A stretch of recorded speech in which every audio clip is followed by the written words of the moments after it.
दोस्तों अज मैं तव्हांखे ॿुधाए रहियो आहियां शमन अली मीराली सिंध जो बेताज बादशाह ऐं जंहिं यकतारे चापड़ी खां शुरूआत कई हर सर्ज़ सूज़ ताईं हर रंग में हुन गायो, हर अल्फाज में हुन गायो। उनजा गाना तमामु बहितरीन ऐं तमामु सुठा रहिया ऐं दिलि खे घुमाईंदड़ रहिया। त जॾहिं त हुन ख़ुशी में गायो तॾहिं बि सफ़ा मन मोहे छॾी, जॾहिं गम जा गाना ॻाई त तॾहिं बि आशिक़नि खे रुआरे छॾी। दोस्तों अॼु असां जला शमन अली मीराली साहब जो गानो ॿुधूं था। उम्मीद तव्हांखे गानो पसंदि ईंदो। अगरि पसंदि अचे त पंहिंजी राय ज़रूरु ॾींदा।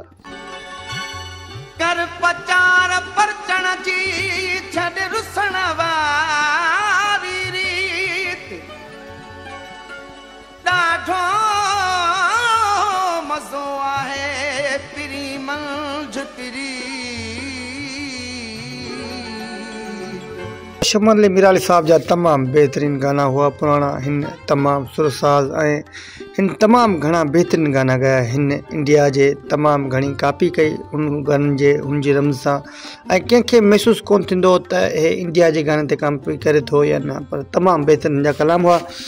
दोस्तों मां दिलि सां ॿुधंदो आहियां, उम्मीद तव्हांखे वणंदो। दुश्मन पियो संसार तुझे प्यार में है, तुझे प्यार में मुझा सठा हजार तुझे प्यार में है, तुझे प्यार में जी दुश्मन पियो संसार। दोस्तों ही कलाम तमामु घणी मशहूरु थियो। हुन खां पोइ हिन कलाम 1992-93 में तमामु घणी मोट माणी, छो जो हे एल्बम तमामु घणो मशहूरु थियो। हिन एल्बम जा तमामु बेहतरीन कलाम हुआ। दोस्तों उम्मीद तव्हांखे कलाम पसंदि ईंदो। अगरि पसंदि अचे त पंहिंजी राय ज़रूरु ॾींदा।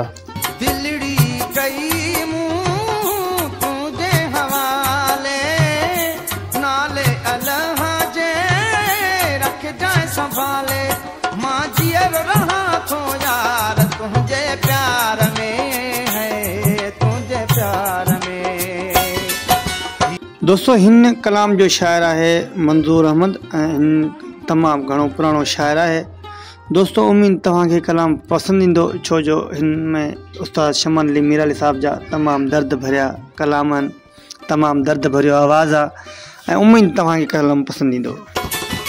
दुनिया छॾे यार अधिकारे लेकिन छॾे जा तू न विसारे, मानो कर तू सरकार तुझे प्यार में है, तुझे प्यार में। जी त दोस्तों इंसान खे जैसा मोहबत थींदी आहे त पोइ हुनजो नौकर ग़ुलाम त उएं बणिजी वेंदो आहे। पर हिन में शमन अली मीराली साहब चयो त मां नौकर तूं सरदार तुंहिंजे प्यार में। वाह साईं वाह, दिलि ख़ुशि करे छॾी, दिलि बाग़ो बहार करे छॾी शमन अली मीराली साहब। दोस्तों अॻिते हली वरी गानो ॿुधूं था। मंज़ूर खे तूं मंज़ूर करीजे, ख़ुशियुनि सां भरपूर करीजे, बसि तुंहिंजो खपे दीदार तुंहिंजे प्यार में। दोस्तों शमन अली मीराली साहब जी इहा ॻाल्हि त बिल्कुलु सही आहे त थी दुश्मन पियो संसार तुंहिंजे प्यार में। लाज़मी जेको इंसान कंहिंसां मोहबत कंदो आहे त पोइ हुनमें साड़ीला माण्हू, अंदरि जा पलीत माण्हू, उहे तरह तरह जी साज़िशूं कंदा आहिनि, छो जो ॿ चाहींदड़नि खे, ॿ प्यार कंदड़नि खे हू कॾहिं बि पसंदि न आहिनि कंदा। दोस्तों हीउ गानो उम्मीद तव्हांखे पसंदि आयो हूंदो। अगरि पसंदि अचे त पंहिंजी राय ज़रूरु ॾींदा।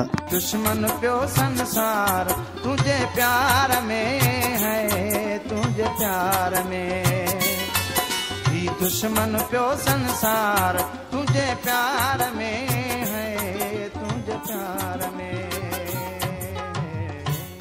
दोस्तों ही गानो मां तव्हांखे पंहिंजी पसंदि जो गानो जेको मीराली साहब जो मूंखे तमामु घणो पसंदि गानो हो उहो तव्हांखे ॿुधायमि। उम्मीद त तव्हांखे पसंदि आयो हूंदो।